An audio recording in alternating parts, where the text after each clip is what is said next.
प्रणाम जी, सभी सुंदर साथ जी को प्रणाम। बोलिए श्री प्राणनाथ प्यारी की जय, बोलिए श्री सदगुरु महाराज की जय। सुंदर साथ जी, अभी टॉपिक पे तो बात कर ही लेंगे, लेकिन क्या इसमें पहले वाले प्रकरण में कुछ ऐसा है जो सुंदर साथ को उसके बारे में डिस्कस करना चाहते हैं? क्योंकि ये आंकड़े लिखे हुए थे जो 7040 वर्ष के, तो क्या इस बारे में किसी सुंदर साथ को कुछ कहना है, अपनी तरफ से बताना है या कुछ पूछना है, तो उसको हम सब क्लियर कर सकते हैं। कोई सुंदर साथ कुछ कहना चाहते हैं?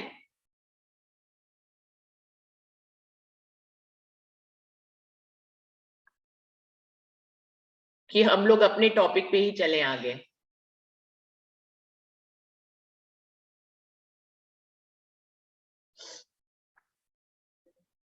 कोई भी जवाब सुंदर साथ की तरफ से नहीं आ रहा है।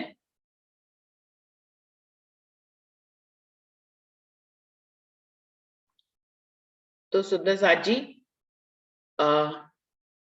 आज हम अपने टॉपिक को पे ही बात करते हैं। टॉपिक तो कल वाला ही है, जिसमें ये बात रखी गई थी कि राज्य की राह पर चलते हुए जब हम एक सीढ़ी से दूसरी और दूसरी से तीसरी या चौथी सीढ़ी पर पहुंचते हैं, तो क्या हमें अपनी पहली सीढ़ी को छोड़ना होगा या उसे भूलना होगा या उसकी लज्जत को लेते हुए आगे बढ़ना होगा? अमिता जी, आपने इस टॉपिक को पढ़ा था, क्या आप इसके बारे में कुछ बोलेंगे अपने शब्दों में? प्रणाम जी दीदी। मैं प्रणाम आज जी। दीदी सुनूंगी, थोड़ी फीवर हो रहा है थोड़ा, अच्छा अच्छा, तो आज मैं ठीक। सुनूंगी दीदी। जी जी, प्रणाम। प्रणाम जी। अंजू, आपने आपने कल नहीं बताया था, आप शुरुआत करो आज। हाँ जी, प्रणाम जी। अब देखती हूँ कैसे शुरुआत करती हूँ मैं अभी। हाँ जी, इसमें दीदी सीढ़ी दोनों ही बातें देखो। पहले तो ये कि सीढ़ी छोड़नी नहीं पड़ती, वो अपने आप ही छूट जाती है ना। भी जैसे मैं अपने एग्जाम्पल से बताऊं, भी जैसे पहले क्या होता था, हम लोग है ना पाठ पे पाठ पढ़ते रहते थे। साप्ताहिक रख लिया, अखंड रख लिया, यही पाठ है। लेकिन अब पाठ पढ़ने के साथ साथ अब हम पाठ नहीं पढ़ते, अब क्या करते हैं, मंथन करते हैं। यानी एक सीढ़ी बदल गई ना, अपने आप ही पहले वाली सीढ़ी बढ़ गई, यानी कि दूसरी सीढ़ी पर चढ़ने से भी अपने आप ही पहली वाली सीढ़ी छूट जाती है। और उसकी लज्जत तो है ही। भी जैसे यानी ये बेस तो इन्हीं से बनता है, चाहे ब्रिज की सारी बातें हो या रास की हो, इनको हमने छोड़ना नहीं है। कि जैसे अगर हम ऐसा नहीं है कि स्कूल में चले जाते हैं, कोई बात नहीं हो रही रिकॉर्ड दीदी, कोई नहीं। नहीं नहीं, रिकॉर्ड हो रही है। वो बीच में नेटवर्क शॉर्ट हो गया था तो बाहर हो गई थी मैं। हाँ कोई बात नहीं, हाँ कोई बात नहीं दीदी। हाँ तो यानी तो जाना अगर हमें यूनिवर्सिटी है, तो अगर हम हमारे सामने से वही स्कूल जहाँ बचपन में हम जाते थे, जहाँ लज्जत लेते थे, वही अगर स्कूल आता है, तो हमारी आंखों के सामने वो सारी बातें आ जाती हैं कि हाँ ऐसा था ऐसा था। लेकिन हम ऐसा नहीं है कि हम स्कूल जाएंगे, जाएंगे कहाँ, हम जाएंगे तो यूनिवर्सिटी। ये बिल्कुल वैसे ये भी पहले जैसे शरीयत और तरीकत करते हैं, तो ये दोनों स्टेजें फिर अपने आप छूटती चली, हकीकत मिलने के बाद अपने आप छूटती चली जाती है। और ये भी देखो, इसमें ना चुपई भी खिलवत में मैंने देख रही थी, तो एक चुपई है, हक उपजावत देवे को सो हके देवन हार। यानी अगर राज्य अगली सीढ़ी का भी अगर हमारे मन में उपजाते हैं ना, तो ये भी राज्य ही उपजा पाते हैं, राज्य उपजाते हैं। उपजे उपजावे सब हक, हक देवे दिलावे। यानी जैसे पहले मैं सुबह के जैसे सेवा पूजा करते थे, तो ऐसे बोलते थे ना, मारा वाला जी चलो जमुना जल झीलिए, तो ऐसे ना जैसे रटी रटाई होती थी, पढ़ लेते थे। लेकिन अब ये है कि अब पढ़ते हैं ना पाठ घाट की देहरी में, तो ऐसे ध्यान में आता, अरे ये तो पूर्व में है, कुंज निकुंज ये दक्षिण में है। तो यानी इसके साथ साथ सारी चितवन होती चली जाती है, ये वाली बात है। यानी छोड़नी तो नहीं है, लेकिन कई चीजें अपने आप छूट भी जाती है, और कई चीजें, दोनों ही बातें हैं, लज्जत तो इनकी लेनी ही है दीदी। यानी बेस तो तभी बनता है। प्रणाम जी। प्रणाम जी। अंजू ने अपने ढंग से बहुत अच्छे ढंग से समझाया है, प्रैक्टिकल ढंग से, जैसे कि वो चली है उसने उस ढंग से बताया, बहुत सुंदर ढंग से। पूजा दीदी आप बताएंगे अपने शब्दों में। प्रणाम दीदी। प्रणाम जी। हाँ जी दीदी, मेरा भी थोड़ा विचार ऐसा ही है, मैंने ऐसे ही समझा है ना।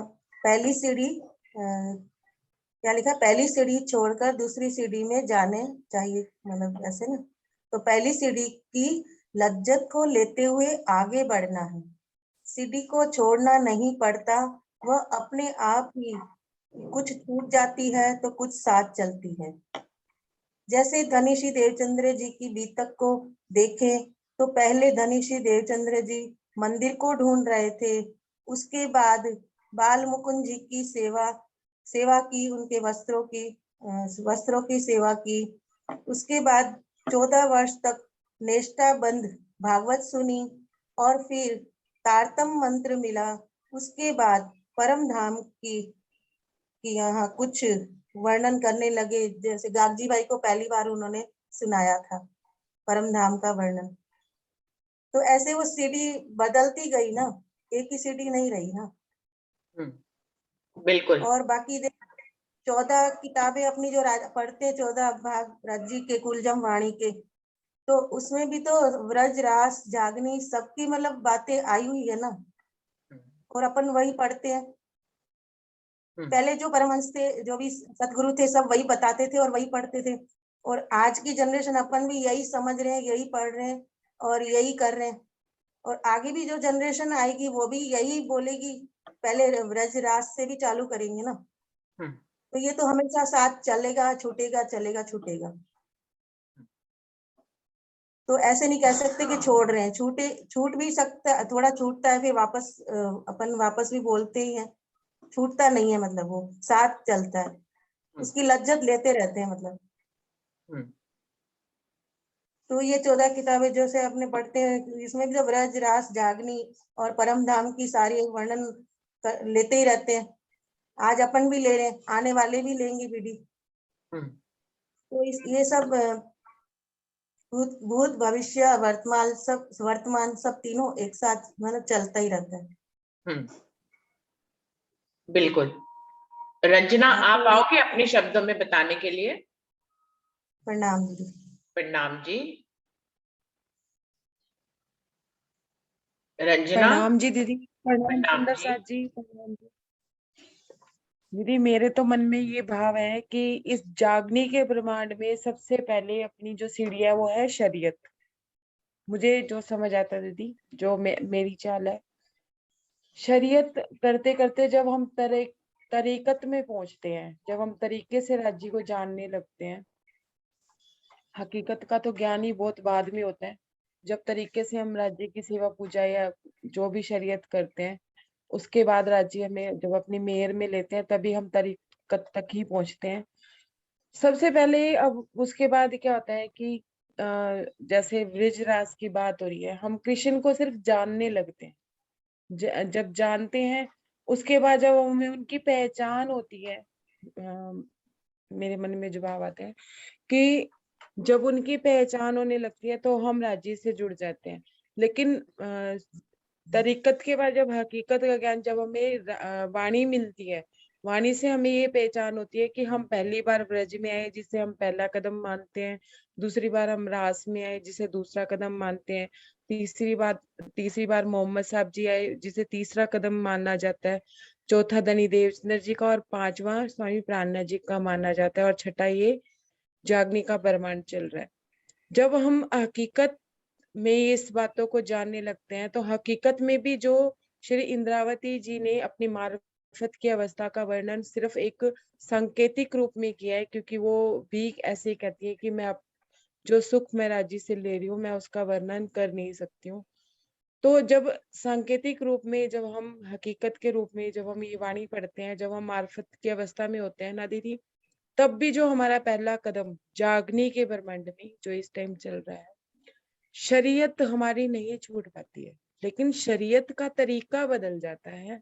मार्फत की अवस्था तक पहुंचते पहुंचते हमारे में क्यों, कैसे, कब, कहाँ, ये सब बातें सब छूट जाती हैं। जहां तक मेरे को जो लगता है, अब रही व्रजरास की बात, जब हम व्रज में श्री जी के कृष्ण जी के साथ बचपन में उनके साथ खेले रमे और रास में हमने उनके साथ रास की, जब वो अंतर ध्यान हुए तो हम लोगों ने, और ऐसा ही हमारे साथ जब हम शरीयत तरीकत और हकीकत में जब हम आने लगते हैं, मेरे को लगता है सब सुंदर साथ के साथ ऐसा होता होगा, सिर्फ मेरे साथ ही नहीं, कि एक समय हमें ऐसा लगता है कि ना तो वाणी पढ़ने का मन करता है, ना ही चिंतन करने का मन करता है, ना ही सेवा पूजा करने का मन करता है, करते हैं लेकिन जबरदस्ती।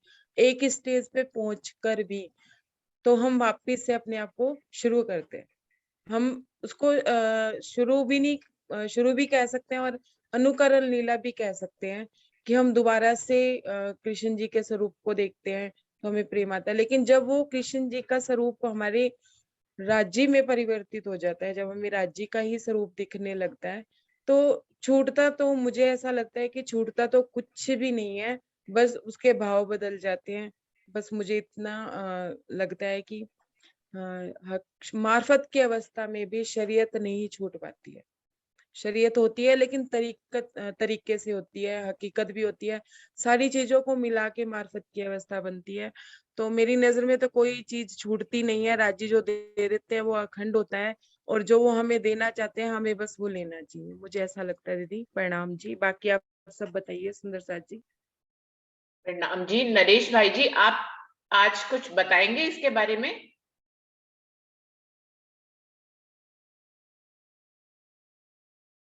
नरेश भाई जी।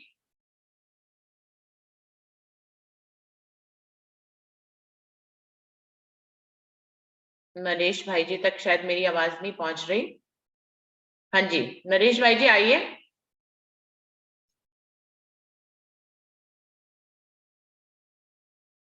आपका वीडियो तो ऑन हो गया, आप बोलिए। दीदी माइक बंद है उनका, वीडियो तो ऑन है, माइक बंद है। नरेश भाई जी, आप अपना माइक खोलिए।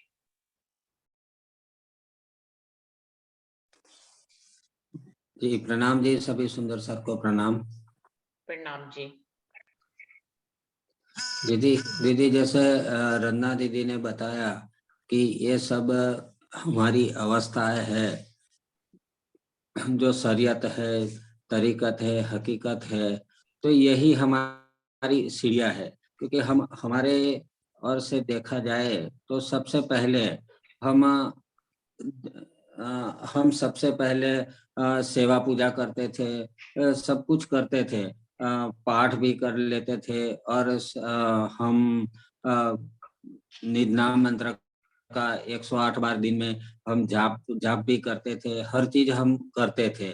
तो ये जो चीज है वो धीरे धीरे जैसे कि वाणी हमारी समझ में आती है, सब कुछ आता है, तो वो जैसे कि फिजिकली हम अगरबत्ती करते हैं, दिवा बत्ती करते हैं, वो चीज धीरे धीरे हमसे वो निकल जाती है। कहने का मतलब राज्य को भूलने की बात नहीं है, क्योंकि वो चीज हम हमारे दिल में ऑटोमेटिक वो निकल जाती है। वो कहने का भाव यही है दीदी कि जब पहला पगथिया हम चढ़ते हैं तो उसको भूलते नहीं है, लेकिन वो चला भी नहीं जाता है। कि जैसे कि हम यहाँ से पन्ना जाते हैं, बाय ट्रेन जाते हैं, तो बीच बीच में जो स्टेशन आता है, तो उसी स्टेशन पे हम ट्रेन से नीचे भी उतरते हैं, और कई बार कोई एंजॉय भी कर लेते हैं, चाय नाश्ता भी कर लेते हैं। तो कहने का मतलब कि उसी स्टेशन पे हमको रुकना नहीं है। ये एक दो मिनट ट्रेन रुकी, उसके बाद में वापस ट्रेन चल पड़ती है। तो हमारा लक्ष्य क्या है? हमारा लक्ष्य है पन्ना का लक्ष्य है। तो हम परमधाम पन्ना जाके ही हम वहाँ रुकेंगे। बाकी के जो स्टेशन आए हैं वहाँ हम आनंद लेते जाओ, लज्जत लेते जाओ, और आराम से आप पन्ना तक पहुंचो। ऐसा मेरा भाव है दीदी। तो कहने का मतलब कि हम उसी स्टेशन में जहाँ लज्जत लिया पहली बार, बीच वाले स्टेशन में, तो वहां ही हम रुक गए, तो वहां से हम आगे नहीं जा पाएंगे, क्योंकि ट्रेन तो आगे चल पड़ेगी, लेकिन हम वहां ही रुक जाएंगे। तो कहने का भाव है कि जो जहाँ लज्जत लेते हैं, जहाँ बीच में हम रुक जाते हैं, तो वहां रुकना ही नहीं है, हमारे लक्ष्य प्राप्ति क्या है, हमारी लक्ष्य प्राप्ति है पन्ना। तो कहने का भाव है कि हमारी लक्ष्य प्राप्ति परमधाम में राजी महाराज के श्री चरणों में जागृत होने की जो हमारी लक्ष्य प्राप्ति है, तो बीच में हमको कोई स्टेशन पे रुकना नहीं है, आगे ही बढ़ना है, आगे ही बढ़ते चलना है, ऐसा मेरा भाव है दीदी। प्रणाम जी। प्रणाम जी। सुनीता दीदी, आप बताएंगे इसके बारे में कुछ? कल आपको सुंदर साथ याद कर रहे थे कि आप भी इस विषय पे बोले।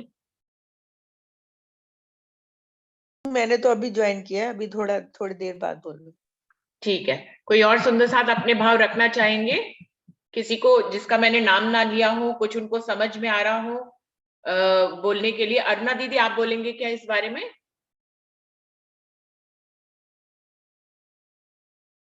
प्रणाम जी रुचि जी, प्रणाम सब सुंदर साथ जी को प्रणाम जी। प्रणाम जी। बस सुनने का ही आनंद ले रही हूँ, सुनने का ही आनंद ले। ठीक है सुंदर साथ जी, अभी काफी लोगों ने कल बोला था और आज भी सुंदर साथ ने अपने भाव रखे हैं।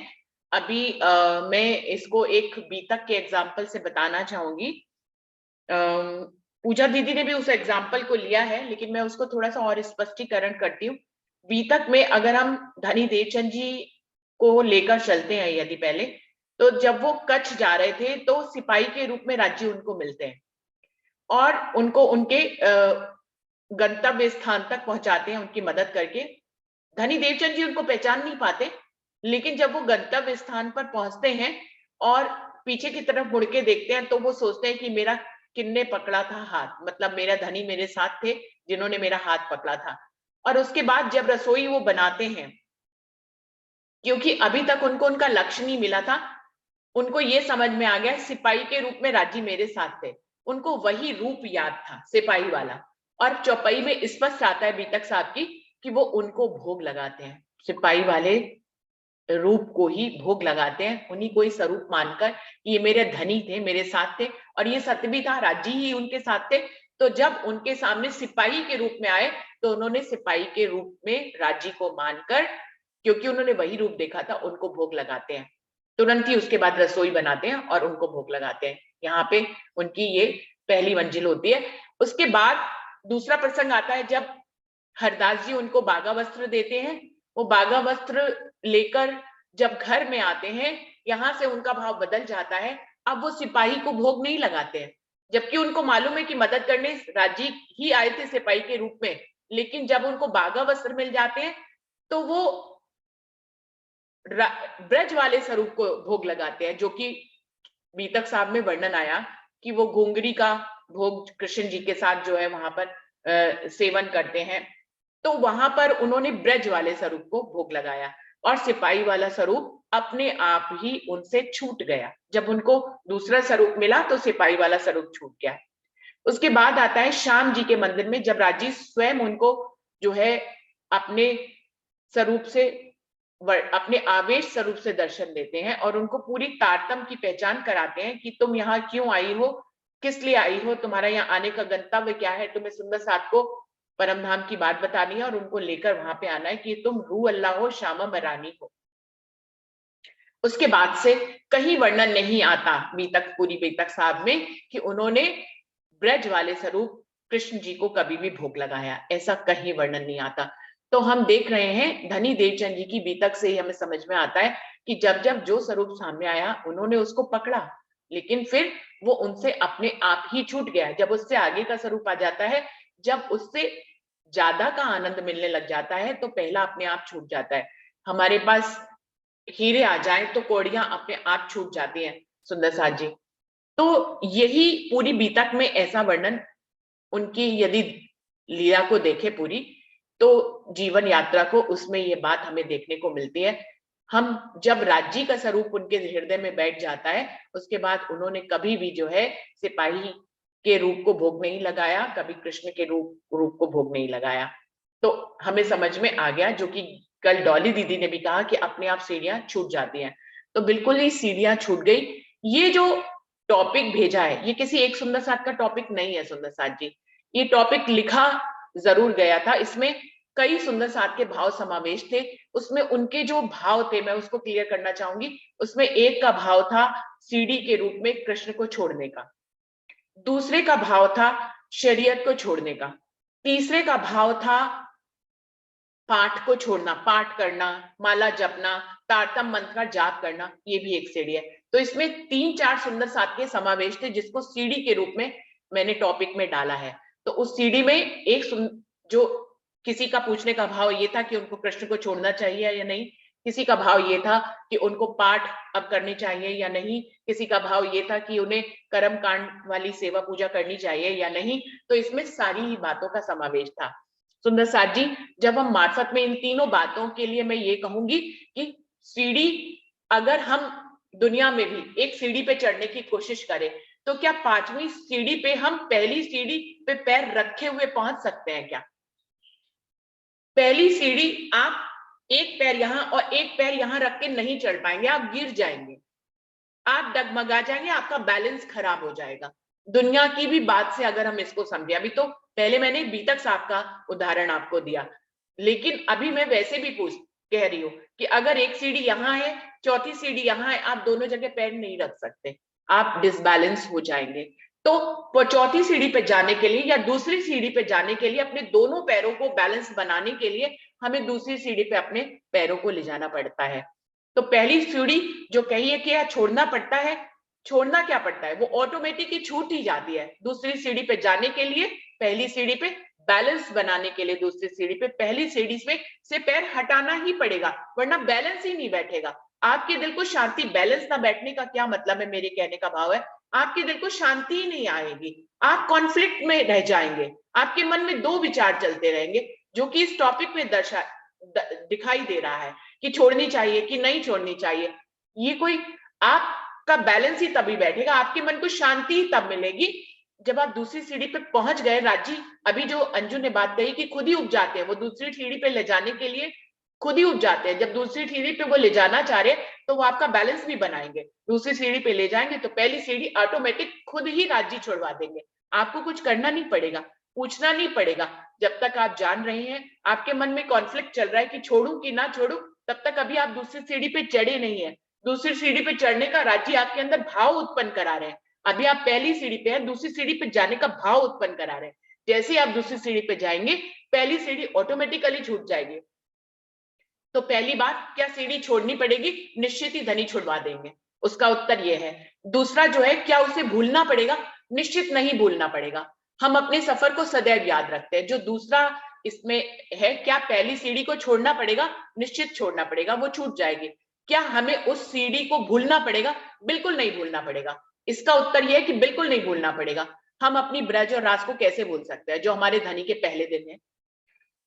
तीसरा, क्या हमें उसका लज्जत लेते हुए आगे बढ़ना है? बिल्कुल, ये भी बिल्कुल हमें उसका लज्जत लेते हैं, ना तो हमें उसको भूलना है।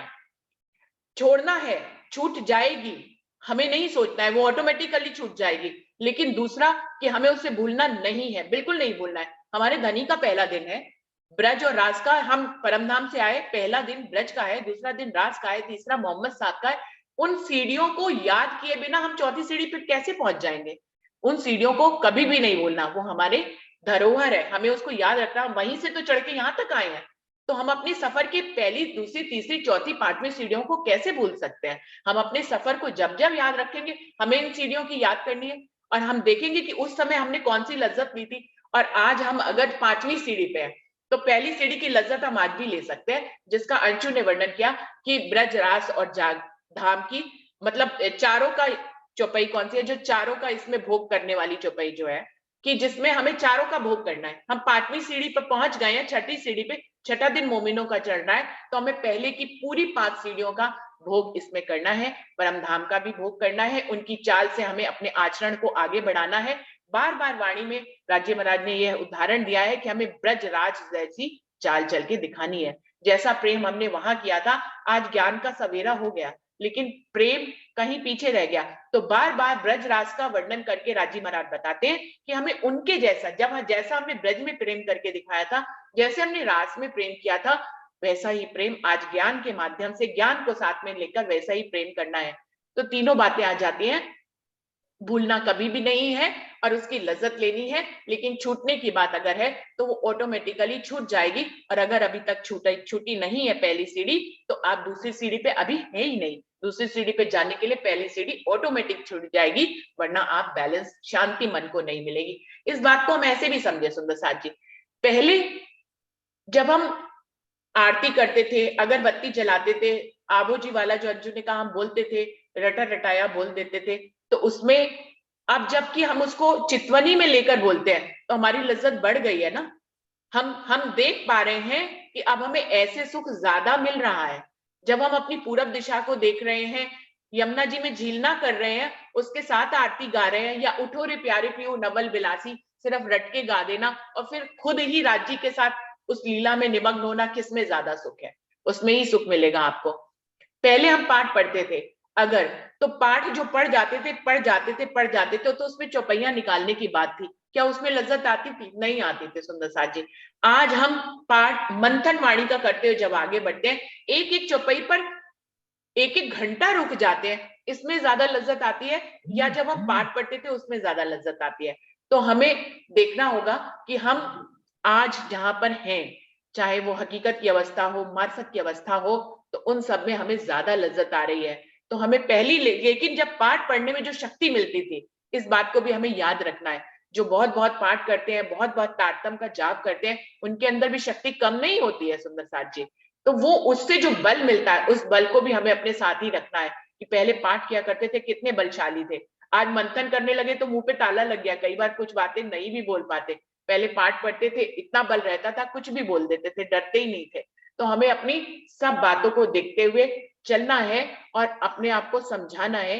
अगर हम अपने 30 वर्ष की यात्रा को देखें, मैं अगर अपने 30 वर्ष की यात्रा को देखूं कि जो मैं राज्य की तरफ से राह में चली, तो उसमें क्या मैं जो पहले दिन मेरे दिल में राज्य की समझ के लिए जो भाव था, जो मैं उनको समझती थी, आज जो मैं समझती हूँ, क्या मैं इस बात को भूल जाऊंगी? कभी भी नहीं भूलूंगी। अपनी यात्रा को हर कोई याद रखता है और हर किसी को याद ही रखना है।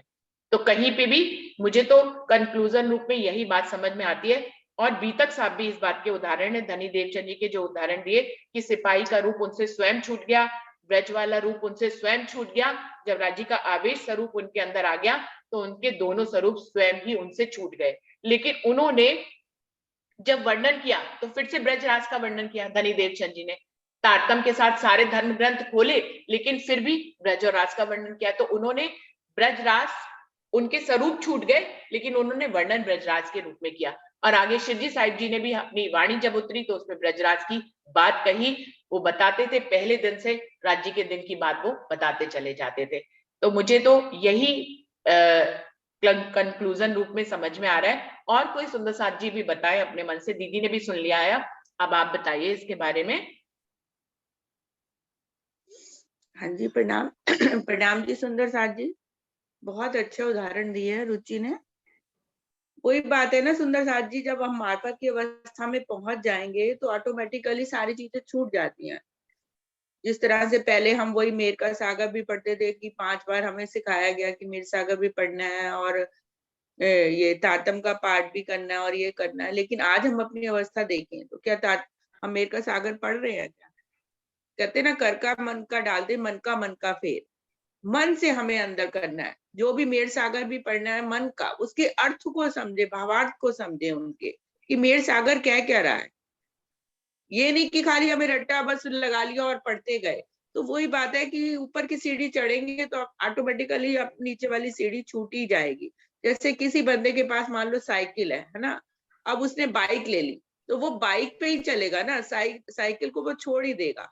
और बाइक वाले के पास अगर कार आ गई तो वो कार पे ही जाएगा, वो बाइक पे नहीं चढ़ेगा।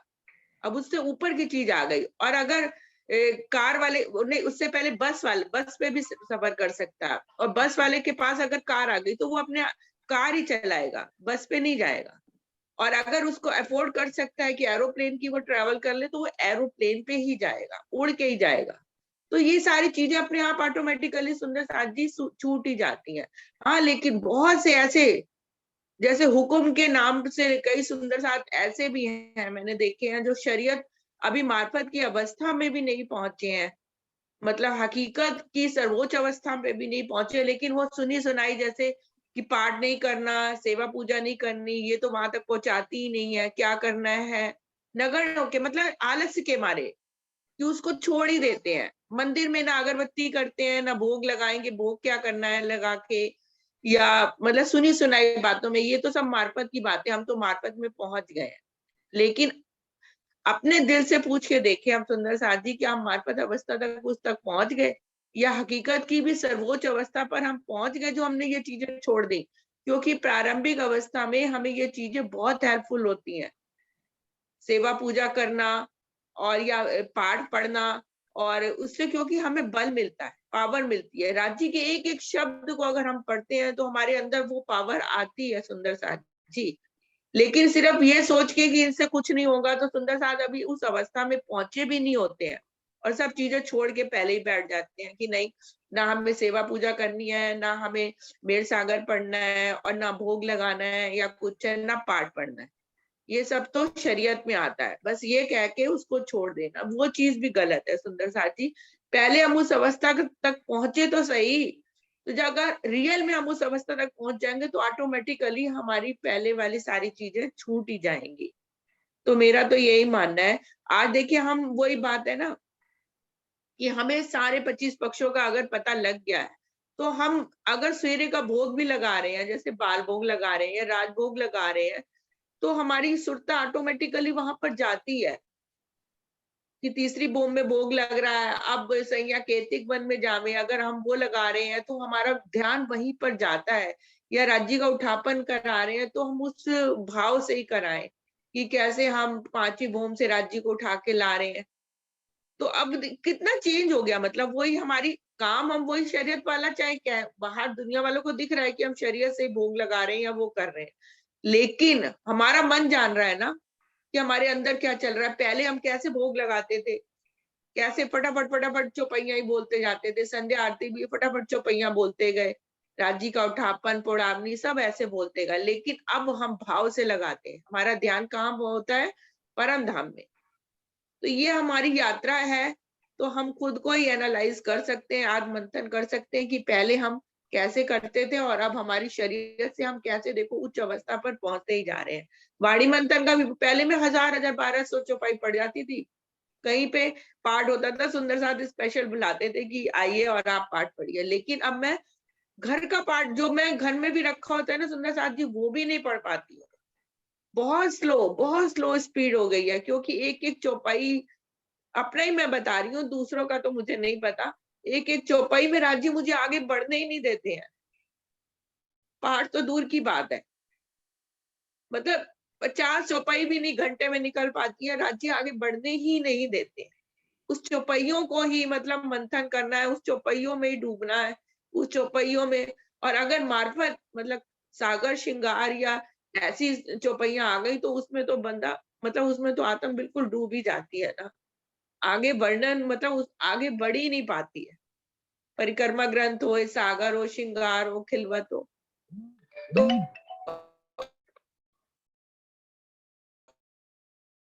आगे बढ़ ही नहीं पाते राज्य। बाकी सुनते मैं क्या बोलूं।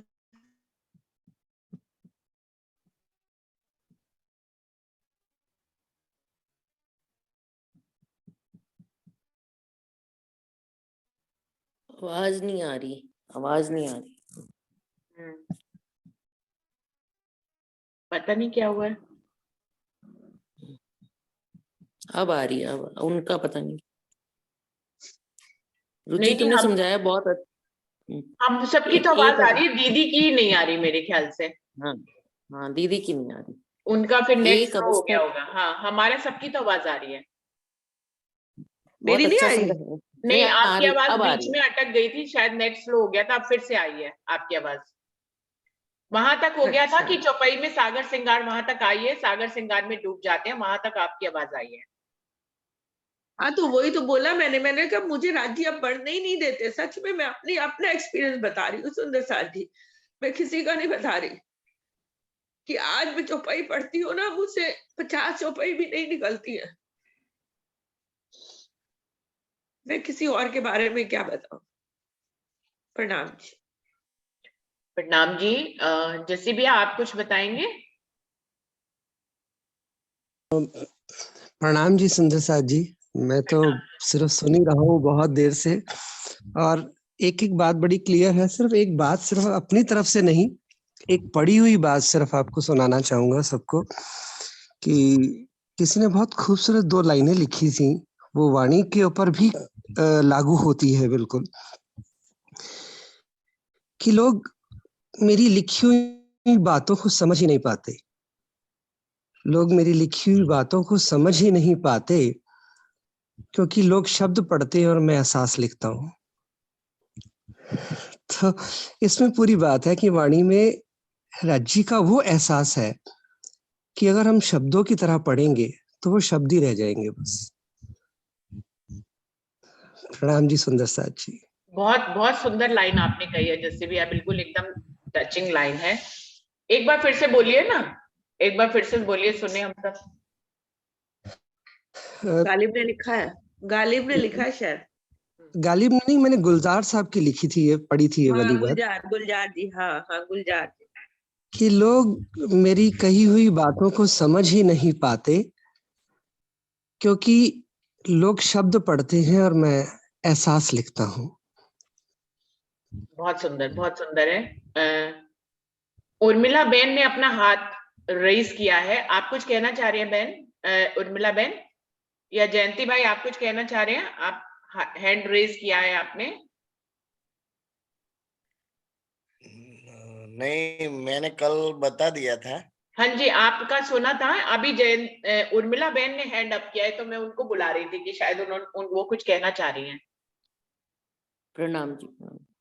प्रणाम जी। बहुत अच्छा समझाया। हाँ, एक अवस्था तुर्यातीत अवस्था भी होती है, वो इस क्वेश्चन से कोई लिंकअप है या ऐसा कुछ? मुझे मार्फत के बाद की होती है ना, उसमें तो कोई बोलेगा ही नहीं ना पृथ्वी जी।